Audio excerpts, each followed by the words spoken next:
Hello class, how are you? I hope all of you are fine and staying at your home. So in the last class, we have completed our unit number first or the chapter number 3, that is methods of calculating national income. In the last class, we have completed our third method of calculating national income, that is expenditure method. So we did some of the numericals from that. So now in today's class, what we have to start? We have to start chapter number 4, or we can say that this is unit number 2, that is named as money and banking. The name of the unit is money and banking. So in second unit, which is named as money and banking, we are doing chapter number 4, that is money. हमें money start करते हैं. तो start करते हैं chapter 4, that is called money. So शुरुआत करते हैं हम मनी की डेफिनेशन के साथ. सबसे पहला चीज क्या आती है? Meaning of money.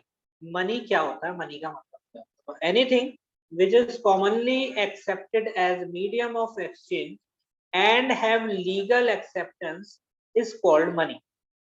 बेटा कोई भी ऐसी चीज जिसको हम कॉमनली एक्सेप्ट कर सकें, किसके तौर पे?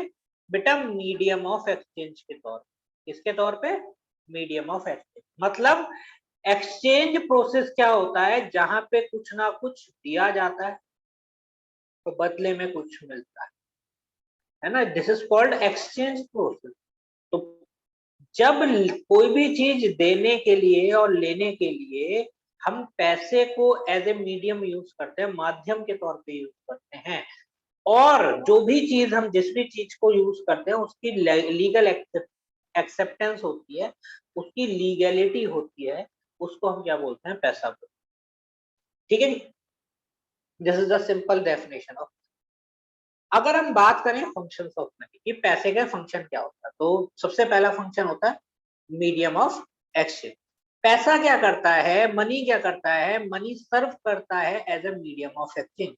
इट हेल्प्स और it serves as the standard for the process of exchange. कोई भी चीज खरीदनी है, कोई भी चीज बेचनी है, तो उसको हम खरीदते बेचते कैसे हैं बेटा?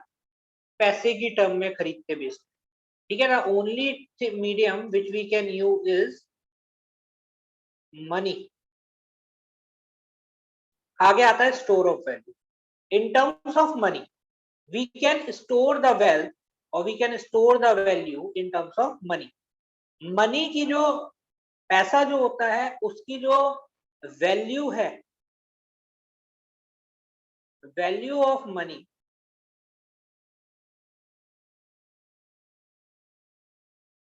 Never change. ठीक है ना. पैसे की वैल्यू कभी चेंज नहीं होती, याद रखिएगा. 50 का नोट आज 50 का है तो कल को भी 50 का रहता है. वैल्यू किसकी चेंज होती है? कॉमोडिटी की वैल्यू की. आज 50 रुपए में जितनी गुड्स आती है आ रही है, हो सकता है 10 साल बाद उतनी गुड्स ना आए या 4 साल बाद उतनी गुड्स ना आए. आगे आता है major of value. Major of value बहुत इंपॉर्टेंट पॉइंट है, because value of any goods, जो वैल्यू है किसी भी गुड्स की, कैन बी मेजर्ड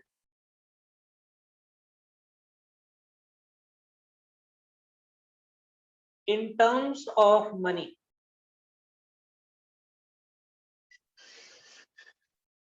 पैसे की टर्म में मेजर की. आगे आता है स्टैंडर्ड फॉर डेफर्ड पेमेंट. क्या आता है? Standard for deferred payment. Deferred payment का मतलब क्या होता है? Future payment.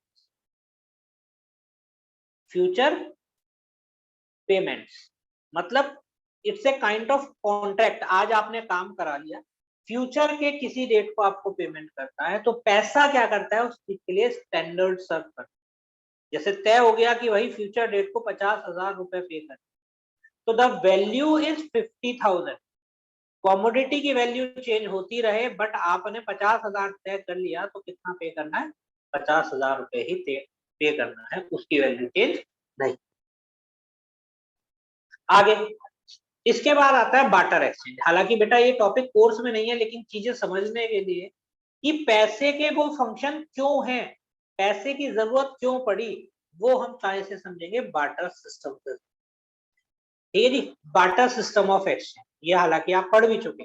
तो barter system of exchange is a system in which goods are exchange for the goods, जहां पे गुड्स को गुड्स के बदले एक्सचेंज किया जाता है without taking money as a medium of exchange.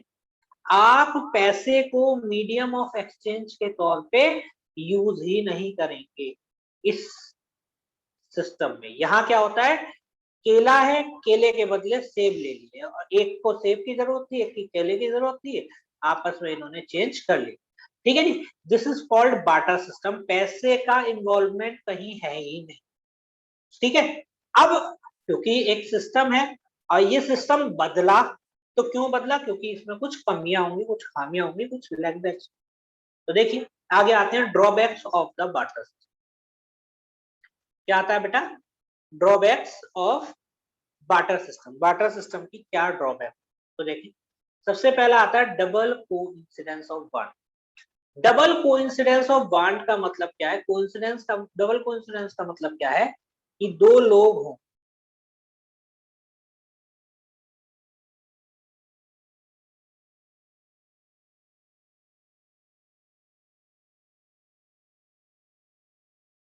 ठीक है जी, ये दो लोग हैं, एक के पास राइस है, एक के पास वीट है।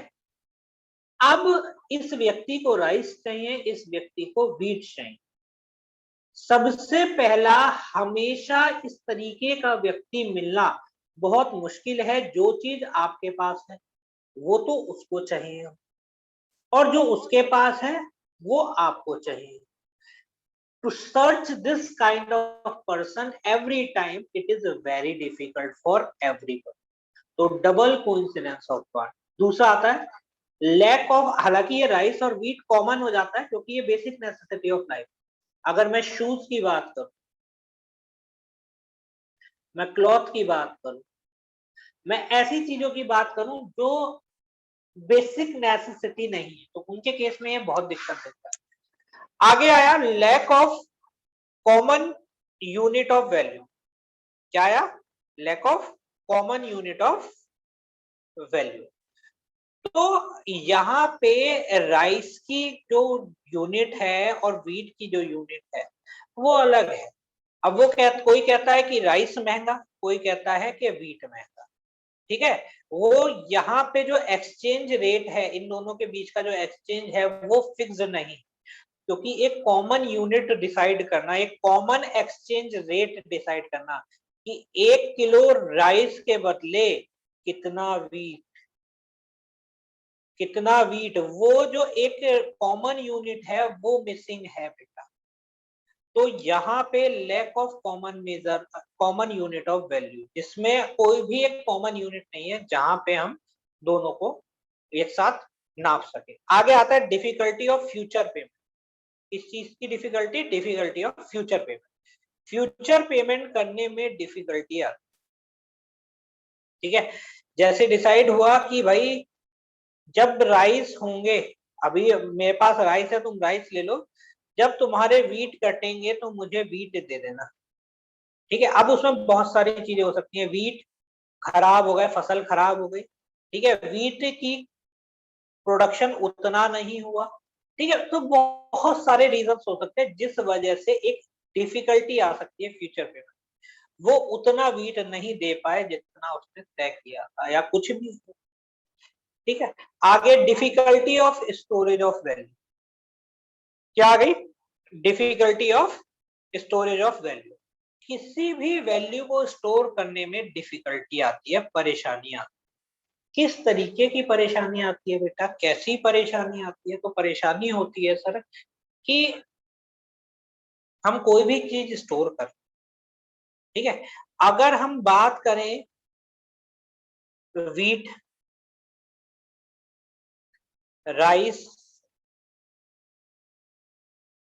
ठीक है, व्हीट हो गया, राइस हो गया, और भी कोई भी कॉमोडिटी, ठीक है,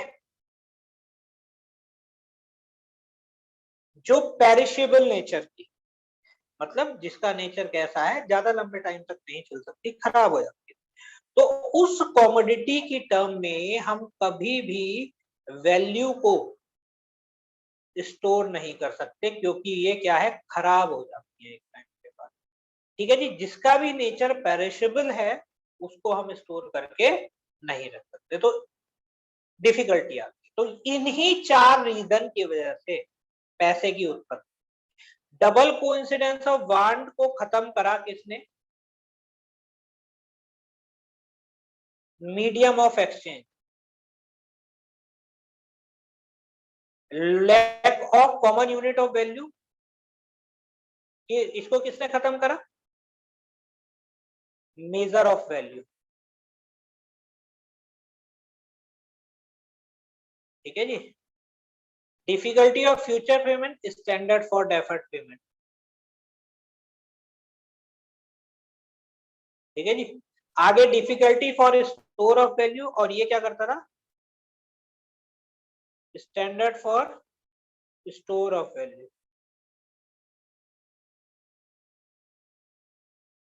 ठीक है जी।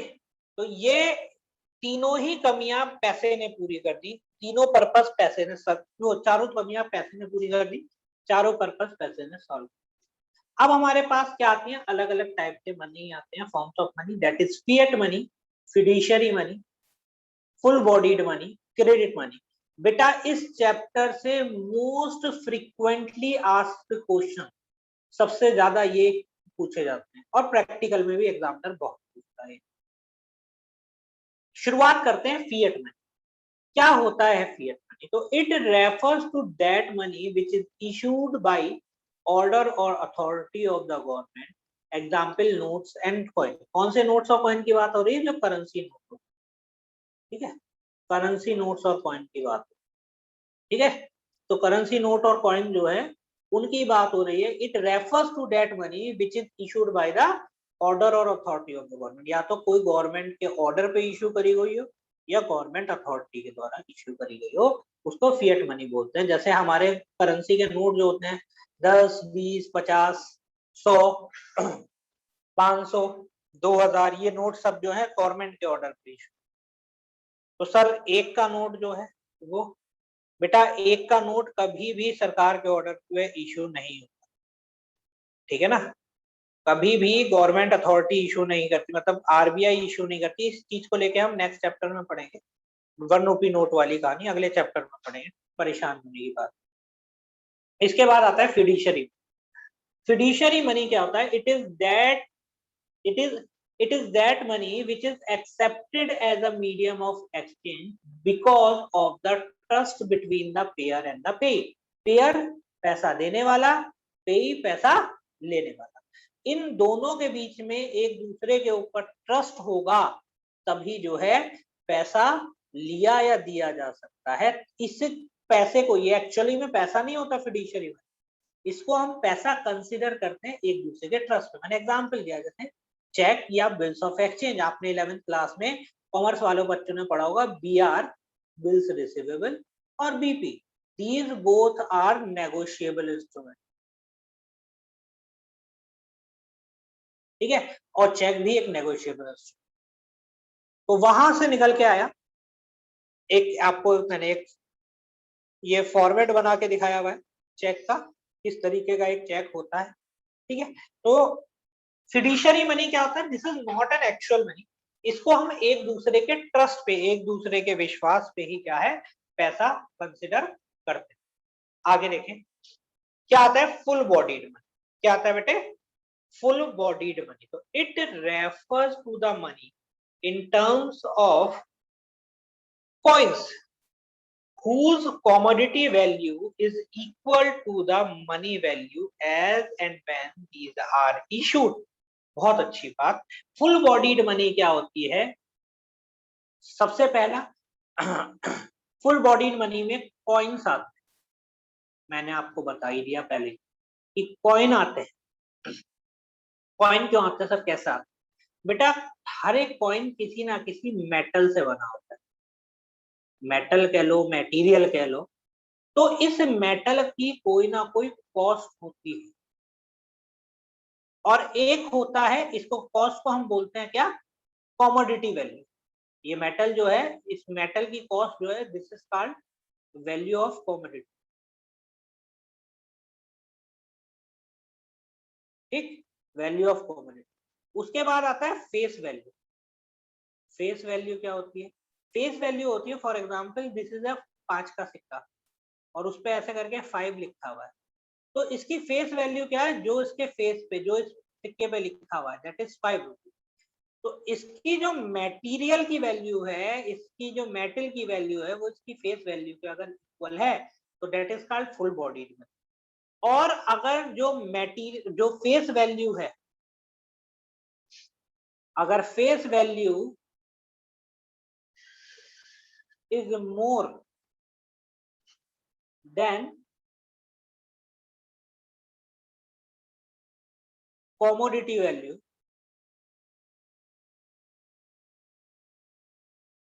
तो उसको हम क्या बोलते हैं? अगर फेस वैल्यू कमोडिटी वैल्यू से ज्यादा है, तो उसको हम क्या बोलेंगे बेटे? उसको बोलेंगे हम